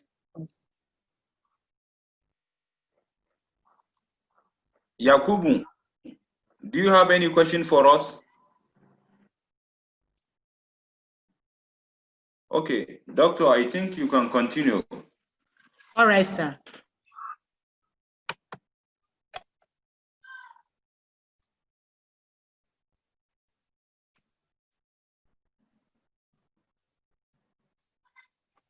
Okay. Now we are going to, this is the last but not the least for today, or for this session. We are going to talk about how to start a profitable agro business with little capital. You don't really need much to embark on agro business. You don't really need much to be an agro dealer. But what is expected of you is, when embarking on agro business, is these steps below. One of the steps is you need to evaluate yourself. You know yourself very well. You know what you are capable of doing. So ask yourself, who am I? Can I make it? Can I do this? Can I go into business? Will I be able to succeed? Nobody knows you more than yourself, except God. You know yourself better than any other person. Then by the time you evaluate yourself and you feel deemed that you are good to go, you can do it, you will succeed, then you can, if you have that mindset of starting a business, then you go ahead. After this evaluation, you ask yourself so many questions. One of the questions that you should ask yourself is, which agricultural business is most profitable in Nigeria? There is no agricultural business that is not profitable. It depends on how you go about it. Then whatever your mind tells you, if you feel this is what you can do better, that will be profitable to you, go in for it. Then how much do farmers make in Nigeria? You should ask yourself all those ones. Then if the farmers are not really making much, how will I be able to help them if you are going into agro-dealing business? How will I be able to? Because by the time you help the farmers to increase their productivities, you will also help yourself by buying from them at a very reduced price. Those are the questions you should ask yourself. Then which other business apart from farming, either processing or distribution or whatever, is profitable in Nigeria? Then by the time you ask yourself those questions, sit down and then analyze them. Then you will now, and then when you have answers to these questions, you'll be able to answer these questions yourself. Then you now look into what we call creation of business idea. You know, you may have a business idea, or you may find a business, something may drop into your heart. If you don't implement it, it will still remain there with you. If you don't start it, it will still remain with you. All of us has been given talent by God. We have been endowed by God to flourish, to multiply, and to have potential to succeed in life. But if you allowed fear to come in, definitely you will not be able to do anything. You will not be able to achieve anything in life. So conceive an idea. What is this idea about? What can I do? Taking for example, you may have an idea that says, why don't you go snail farming? That idea will remain with you if you don't do something about it. Take initiative. I think I can do well. If I can, I will embark on snail farming, or I will embark on selling of agricultural produce, taking for example, maybe selling of grains. Then start up. Then by the time you have that idea, now conduct your market research. Go to the interiors, ask questions about that ideas you want to do. Ask questions from the consumers, ask questions from the farmers, ask questions from the processors of this business that you want to embark on, or this agri-produce you want to embark on. By the time you ask those questions, you come out with something. And then from there, those ideas, those information, knowledge you got from them, sit down and analyze them. This is what this person is telling me. This is what this person is saying. And then marry them together now. You will come out with what we call results, a perfect result. Because you are doing research. You are asking questions here and there. You sit down and analyze those information you gathered. Then you come out with a perfect result. And then it's good to go. Then you know, when you carried out research, it was about asking questions. You have a feedback, isn't it? They will give you that feedback. They will have answers to your questions. You analyze them, and then by the time you have the results, you will know which one to embark on, what type of, how to go about your business ideas or business plan. Then after, when you do this, you will now sit down and make a business plan. That is a proposal of how to start this business. The proposal will now give you detailed information or detailed insights of what you are going into. So by the time you come out with this proposal and so that it is good, everything has been put in place again already through your proposal. You have your business name. You now have your executive summary. You will now be able to have your startup capital. Then you'll be able to also look at the market strategies. Then even not only that, what are your fears? Your SWOT analysis, your weakness, strength. What are your fears? What are your success in life? What are your strengths? Then what are your operational abilities? You put them one order in, because by the time you come out with a very good business plan, already you have completed about 60% of your business is completed. And then you follow those business plans one after the other, and then you start. And then you draw out, because they are very immediately. Those are the long-term profit yielding, especially if you want to embark on agro-processing. You start by building your plants where you do your processing, and then you start the business. You may not have what you have invested within a short period of time. Those ones will yield interest at the long run. But that is notwithstanding, you have to put things in place. This is what I want to do year one. This is what I am going to achieve year one. This is how I am going to achieve the following year. This is how I am, and you finish the whole thing. And then sometimes you may not have this money at hand. You draw out what are your financial analysis. Where do you intend to source your, how much do you need?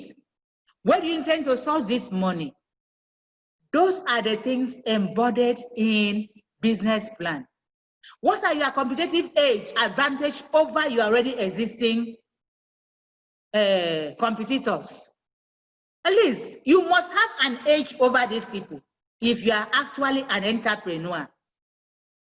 You look at their weakness, then exploit on it. You look at their shortcoming and then bridge that gap and go ahead. You excel better than others. And then in business, you cannot just start a business and then follow up tomorrow. Make sure that you set things in places that you will remain in market even when things are not moving well. Because by the time you give up and then leave the market, you are already a loser. So that takes us to sustainability strategies. Those are the things you put when embarking or creating a business plan. Anyway, by God's grace, we will talk about it in details later. Then you get business funding. If you don't have enough capital to fund your business, you now look for funding outside. There are different types of fundings, source of incomes. You can get from personal savings. You can get from loan from relatives. You can get loan from financial institution. You can also get loan from non-governmental cooperatives, body. And you can also get loan from individuals, money lenders. But you should be very careful. Don't go and collect loan that will put you in everlasting poverty, that you will not go up, go forward, you will not be able to go backward. When you are considering loan, just be very careful. The best thing is that start, if you have a very big idea, you can start from somewhere, but still nurse that idea in you. Start from the grassroots, little by little. Before you know it, you get to the top. Then after doing this now, the next thing is business registration. You have to register your business with Corporate Affairs Commission. Or sorry, Commerce and Industry. You have to register your business. And also, if you are going into production, that is food processing, you must register with NAFDAC. But that should come gradually. It should not be immediately. But those are the things you should think about doing. And then you build up your team. When we are talking about team, a tree can never make a forest. If you want to be an entrepreneur, you must have people to work with. You must have people to work with. You build up. Look for people. I may not say it's partnership. You can employ them. You can be a sole proprietorship. You may, if you want to go into partnership, good and fine. If you want to go into corporate body, it's good and fine. It depends on your choice. But the team of people are those people that you're working with. People that will help you to succeed, not people that will destroy you. You employ the right caliber of people that are ready to work, that are knowledgeable. You cannot just, if you want to remain in business, don't employ people that are not intelligent. Unless those ones, you can use them for manual work. But make sure that people that are maybe naturally talented, bring them in, that will give you good ideas, ideas that will help you to succeed in business.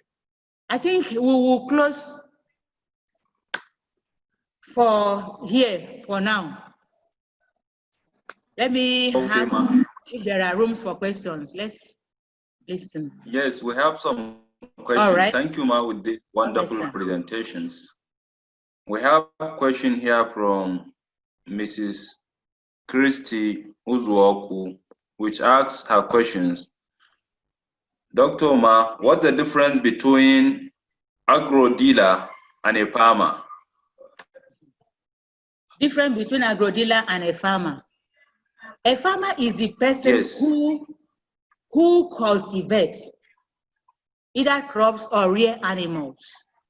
But agro-dealer is a person that he deals directly. He now buys from the farmers, gets what the farmers produce, either process it or distribute it. So there are differences. A farmer is just a producer, while agro-dealer deals with what the producers has produced, gets from them, and then process it or distribute for them. I hope I've answered your question. Yeah, Doctor, thank you for your response. But please, I also want to find out, is it possible for someone to be a farmer and at the same time an agro-dealer? Yes, you can equally be. That's a combined business. You can do it. You can be a farmer as well as agro-dealer. It's possible. Thank you. Presentations, because he asks, how long does it take to register a newly established business? Yes. How long does it take to register a newly established business? You need to have a lawyer. First, what the lawyer does is check for the name availability. If that name, for example, if you say the name of your business is farming, let's say that's the name of your business, the lawyer will check for the name availability with the Corporate Affairs Commission if it is available. Then if the name is, by availability, I mean that if the name has not been taken by someone else. So if the lawyer confirms that the name is available, you have about 30 days to proceed with registering that business name. So in less than 2 months, you can get your new business registered by the Corporate Affairs Commission. Thank you. I also want to ask you another question. Mr. Sadi, can I ask? Yes, go ahead, ma'am. Okay, please, Madam Oyindamola Asaju, please. Now, we are all participants and everybody is aiming at applying for this loan. I know that one thing that qualifies them is a good business plan. And you, the two facilitators today handled agro-dealership. A lot of us want to do our business plan on agro-dealership. How do you think, what advice will you have for me now if I'm doing my business plan? How will I make my business plan outstanding so that they'll pick mine? You understand? Everybody is doing agro-dealership. So what do you think? What advice? Okay, so for agro-dealership, you need to be very specific on which aspect of agro-dealership that you want to come in, that your business is on. I mean, your business cannot be on agro-dealership. Agro-dealership is just the umbrella name. So if you are going into, I don't know, tomato processing or sales of tomato, so that's what your business has to be first. And then maybe at the end of the class, we might be able to share some materials on how to construct a business plan, a standard business plan. Dr. Helen, I think there's a class that is going to be about. I think. Yes. Yeah. It's important that you streamline what you want to do under agro-dealership. What is the thing that you want to do?